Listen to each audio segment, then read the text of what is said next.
Hi, my name is Christina Milich, I'm Lexi Reed. Hi, I'm Brett Alvarado. Hello, I'm Cindy Hernandez. and we are peer financial advisors in the financial fitness office at DePaul Central. Today, we'll be talking about some ideas for getting ourselves on track financially for the new year. We want to share some tips and tricks with you about our own experiences and advice for financial management. The first topic is managing overspending, and I'd like to have Cindy talk a little bit about setting up systems to help you succeed and how that can be a big help for people who may struggle with overspending. And then we'll open it up to the group and get everyone's perspective on the topic. Right. So one of the biggest misconceptions that people have about overspending is the idea that you must create systems that monitor your self-control. So you have to have enough self-control to not buy chocolate, to not buy that book, to not buy that car. The problem with those kind of systems is they play against you, because marketing, really the whole point of it is when you make a decision to buy something, it's instantaneous, it's in the second. You might think, oh no, well, I was actually debating whether or not to buy it, but that's actually just you convincing yourself that it's a reasonable purchase, not actually convincing yourself not to buy it. The problem with those systems, again, is that you're focusing on self-control, but systems that are bound to just be based on self-control don't usually work. What you should do is create systems that actually have a point of friction to your buying. What that means is think about it as a speed bump. So before you go straight into buying that thing, you create a small speed bump to realize whether or not you actually want to buy that thing. Some tips to do that, for example, are to have for online shopping a cart. So don't just very buy it, but have it in your cart.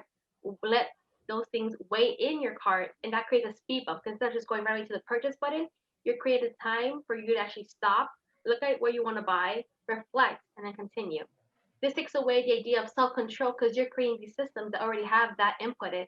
So you don't need to think twice about whether or not you want to buy it because you already have that routine implemented in it. There are some other things we're going to talk about later on, but those are just the basic things we want to kind of establish in the beginning. Stop thinking about things as self-control and more of just systems that are going to help you so it becomes a routine and you have to think about it twice whether or not you actually want to buy something. Does that make sense? So yeah, no, Cindy, I totally hear you. Marketers are definitely, it's not a discipline thing, like you said. It's definitely, marketers are designing and trading these ads to have impulsive decision making happen. Did you guys know 76% of decision making is made in stores? Wow. Did you pull that from your article? So yeah, I found that on 7 Reasons We Overspend and How to Overcome Them. That's the article name, and the source is hermoney.com, like her money. Yeah, Cindy, that reminds me of something we talk about a lot, which is like the 48-hour rule. So if you're wanting to purchase something, if it's online or even in person, and you're not sure about it or you're conflicted about it, leave it in your cart for 48 hours, wait to buy it for 48 hours. And if you're still really thinking about it and you still remember that it exists, go get it because you really want it. It's worth it then. Yeah. And you also feel better because then you feel like you really thought about that purchase. You know what I mean? And you also kind of get to see like how like your week goes a little bit. Relating that to like personal college experience, like Lexi, maybe you can like contribute a little bit and say like, how do you feel like about like overspending as a college student? Yeah, for me, I really just try to make sure that I buy what I actually enjoy. That's really helpful for me. I feel like easier said than done, but when we're in that store, like you said, Brett, making all of those decisions in the store, I don't even know if I'm gonna like this. Is it a new product that I'm trying? I don't even know. So I've been like trying new things these days, like going to the grocery store and I don't like it. And then I have this like brand new, nearly filled up, I don't know, like jar of jam or something. And I'm like, well, Jesus, now I have this thing that I spent money on. So I've been trying to make sure, give myself a speed bump, like you were talking about, Cindy, to make sure I actually like this thing. Yeah, I think the speed bump's a really cool analogy. Great. So now that we've talked about a tip to manage overspending and setting up a system for success for yourself, I want to share with you guys some tips and tricks on how to save money during the pandemic. Spending money is different when we're primarily kept in the house, and there's a lot of ways that and things that we can do to really help us not spend as much money. All the tips and tricks I'm about to give you, you can find on Dave Ramsey's website. He's a big personal finance guy. He's all about paying off your debt, and he's got a lot of really great and informative articles to help with all kinds of personal finance issues you may have. Love But Dave Ramsey. he's so great, isn't he? Today, I'm talking from his article, 20 Practical Ways to Save Money. And I'm just going to be going through a few of them. But if you guys are interested in reading more of them or more of his articles, it's going to be linked down below. So the first one is to cut down on groceries. That means make a list when you go to the grocery store, have it organized by section of the store, and stick to it. There's people whose entire job it is to figure out where they want to place things along aisles so that you purchase them.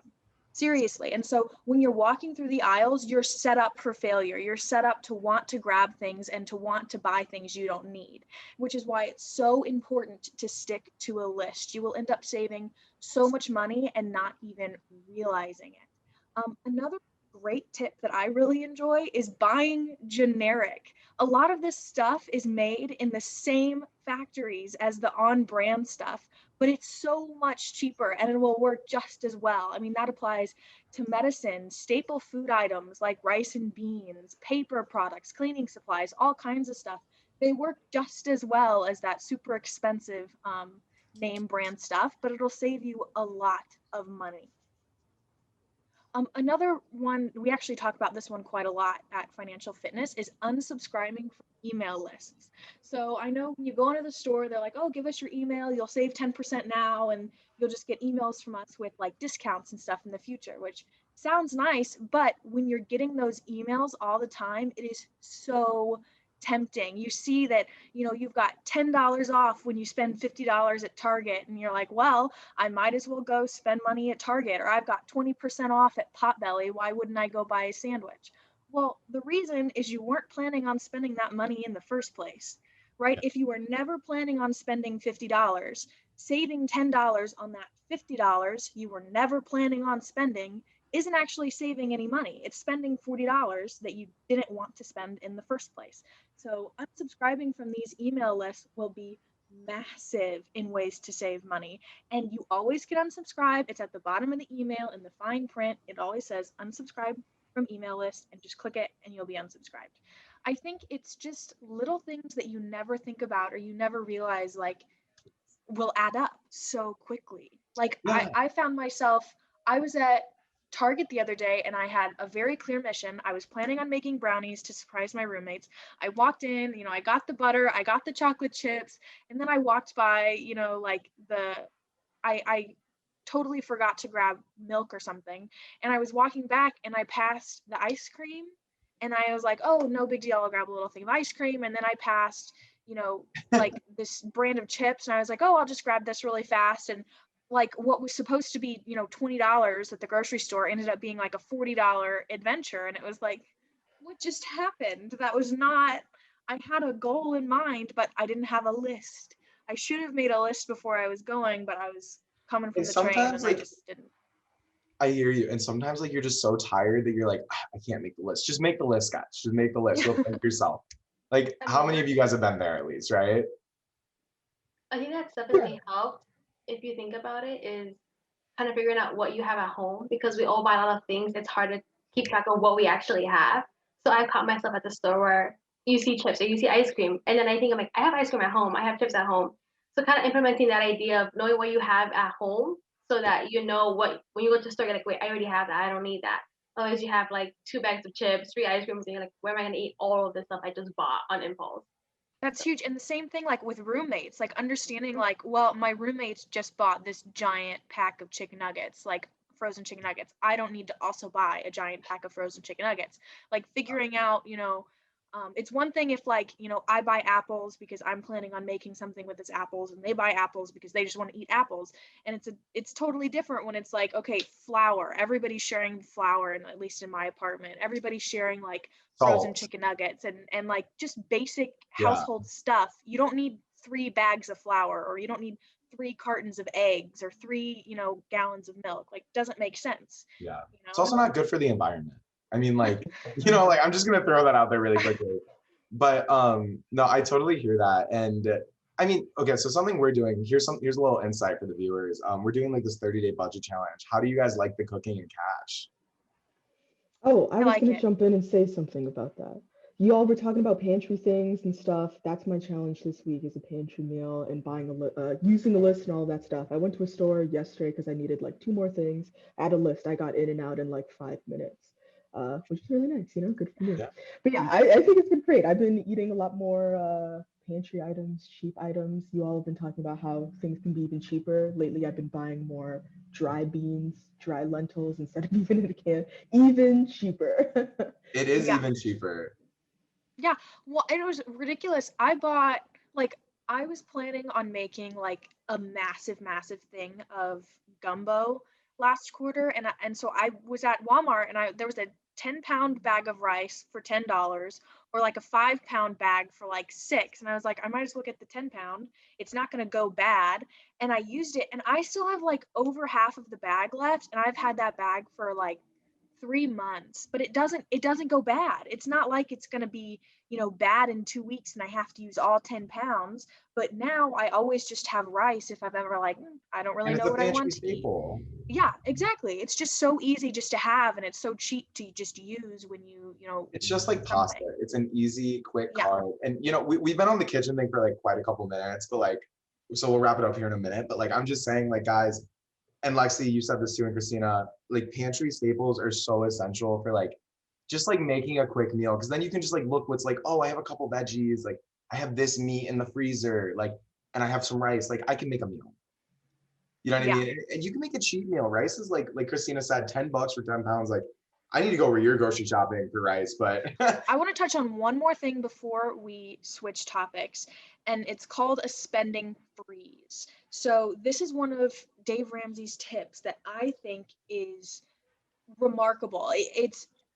I did it and I shocked myself. So what it is if you get all your groceries on, Sunday, after that, don't spend any non-essential money until the following Sunday. Like a whole week, don't get stuff off Uber Eats. You have groceries, don't buy stuff on Amazon. If you have to pay rent, obviously pay rent. But like just try your best to not spend any money you don't absolutely need to spend, and you will be shocked about how much money you save and how much like how actually easy it was, and much better you feel with the money you have in your bank account, because I didn't drop $30 on Starbucks and another $15 on this cute thing I saw on Amazon or in an be on Uber Instagram ad or Eats. something. It's a big way if you're trying to just get into it and you're trying to start to see really what you're doing. Kind of do that and then write down when you're like, oh, I want to go spend money on Starbucks. Write that down and try and keep track of actually what you're spending or you want to spend your money on. It could be a huge help in getting started in all of this. And something I read in my article, the CNET one with the ways to save money, or no, I'm sorry, the 28 tips to save money around the house. One of them was getting a banking app, or getting an app, getting Mint, or getting one of those apps that help you track the spending. Personally, I am kind of weird. I like to use Excel. I just do all of mine like once every 2 weeks, and then like I use a banking app in like with it to help me. But guys, like honestly, a really easy way to like help you like actually stay in your budget is know like you can spend this amount of money, or what Christina said, like where like you don't have to spend like any money for like the week on non-essential items. That's like a very real thing. I do in our budgeting challenge, we have a thing where it says don't spend any money for like 2 or 3 days and per the week. And like, have you guys done that yet? How do you guys Yeah. feel about it? I enjoyed it. I found, well, especially, in a pandemic in the winter in Chicago, it was easier than it probably would have been over the summer if I was going out with friends and stuff. But it was nice. I ended up like, that night my roommates and I ended up cooking dinner together as a group rather than ordering food from somewhere, and it was a lot of fun. It's just finding different things you can do to save money, and also it doesn't have to be like terrible. Like you can make Yeah. good food at home. You can do all this awesome stuff from home. And guys, YouTube, like if you don't know how to cook, go to Bon Appetit or go like somewhere. You know what I mean? Like there's so many food. Gordon Ramsay has so much food education for free on YouTube. On TikTok too.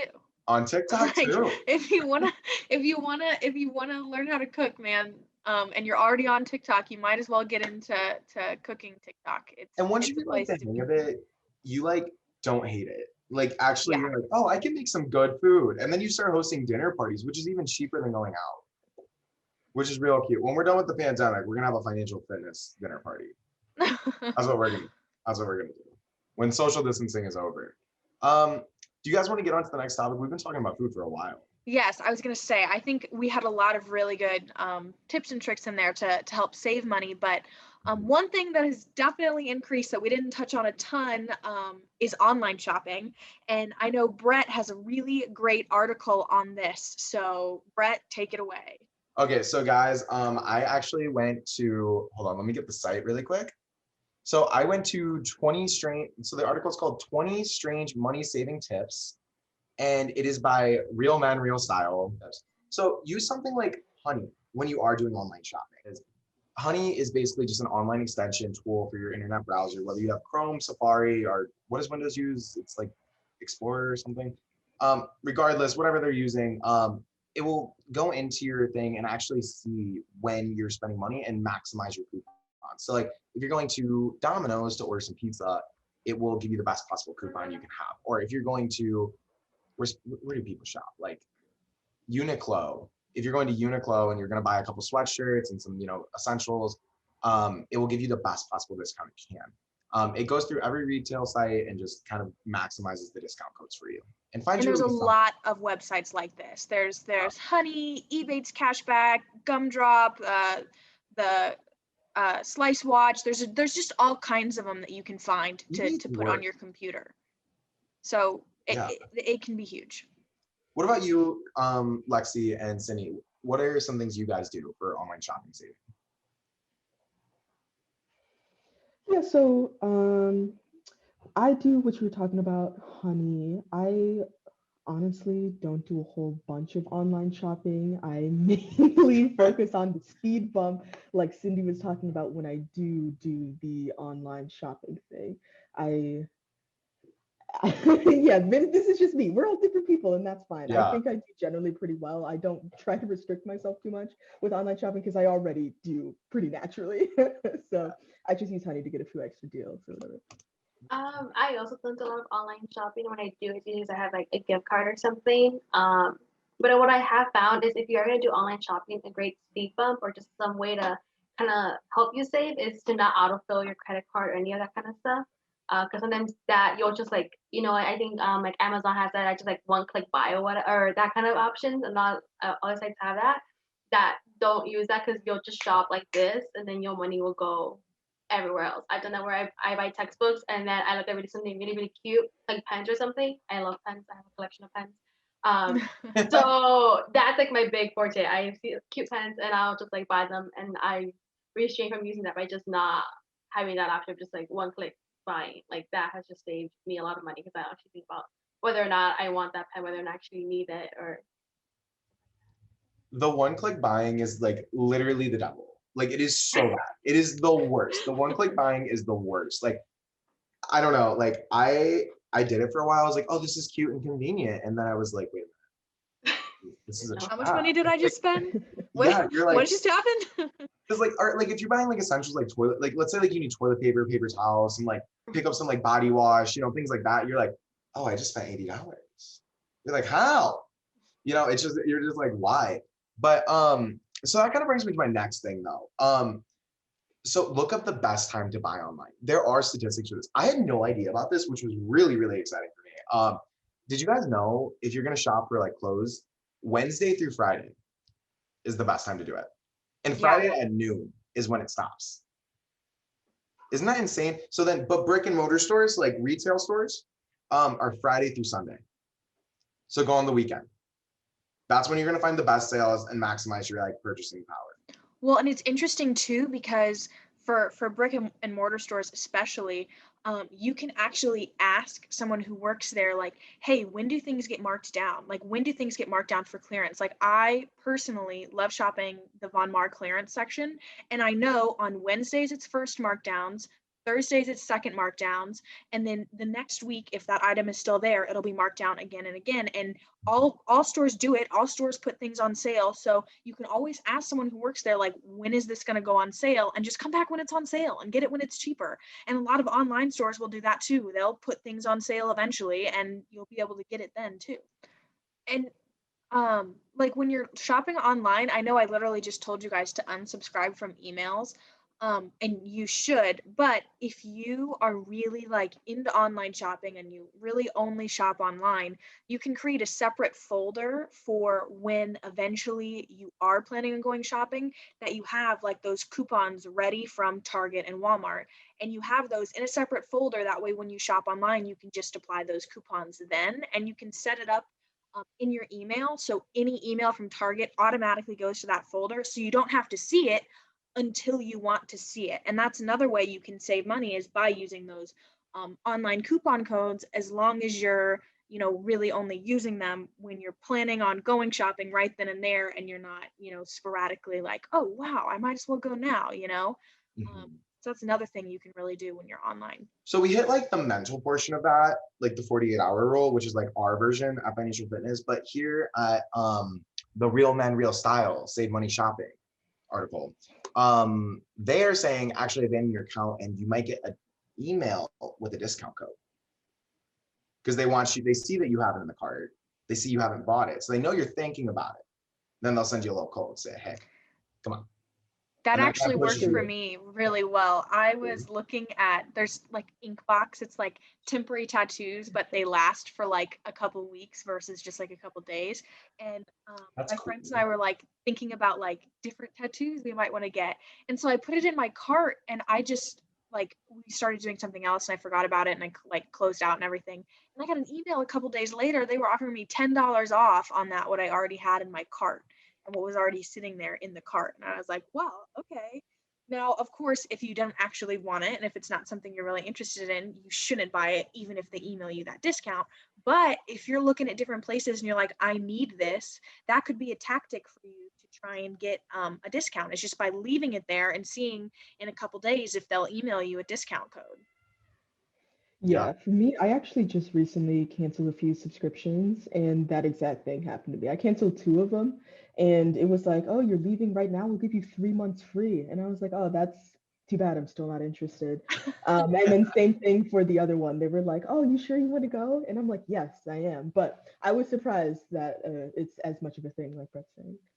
You wouldn't think it, but I think it's like an algorithm of sorts that just like is like, hey, they've had this in their cart for at least X amount of hours. Let's just send them a little code and maybe they'll buy it. Yeah, it's kind of crazy. I never thought like it would work either. I've actually never tried it because I'm a super impulsive buyer. Learning how to balance that. We do this color thing here at Financial Fitness, and I am a red color, which means I like to spend my money a little too fast. But so like last bullet point though on this, unless if anyone else wants to add more color to that. Okay, cool. So promote the brand on social media. I've done this. I feel like I've already plugged a lot of the brands. So like I feel like I shouldn't be doing that anymore. So I'm not going to. But there's this hair care brand I really, really love. And I've been using it since I was like 16. And it's where I get like my gorgeous locks. But I actually used to tag their thing on my hair on my Instagram, so I'd be trendy and cool. I would like tag like the name like right here on the hair in the picture. You guys know what I'm talking about? Yeah. Okay. I'm glad that we're on the same page. But I would do that, and then they eventually sent me some free gifts, like a free goodie basket when I was like a freshman. And then now like I email them, and then I say like, hey, like I'm about to do like a big purchase. Can I like, can I get like a little something? And they do that for you. Because they see that you're a loyal client, they see that you're promoting their brand. That's free advertising for them, and it's not from them, so it's more trusted. You're obviously going to buy from a friend before you buy from a corporation, right? Let's tell everyone like our favorite and most effective thing we learned. Honestly, the favorite tip I've heard today is Cindy's speed bump tip. I think that is genius. Just putting something small right in front of you right before you make a purchase. Oh man, I think that's going to make a huge difference. I'm going to start doing that like literally now. I think that's awesome. Yeah, I think that's really cool too. I think my favorite thing was we didn't really talk about this during the podcast, but like making your own herb garden. I'm a big cook, and they mentioned how like herbs are like $3 or $4, which in my head I thought was cheap. But if you have your own little herb garden, you can make an indoor one. It's like 20-30 bucks to invest in, and then like you have herbs for like it yields herbs for like ever. Like, you know what I mean? I never really thought about that, but like that's so true. So like that was my favorite thing from this whole thing. But Lexi, do you want to say yours?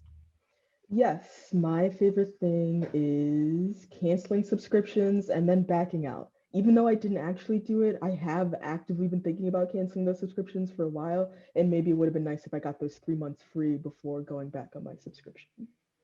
Ooh.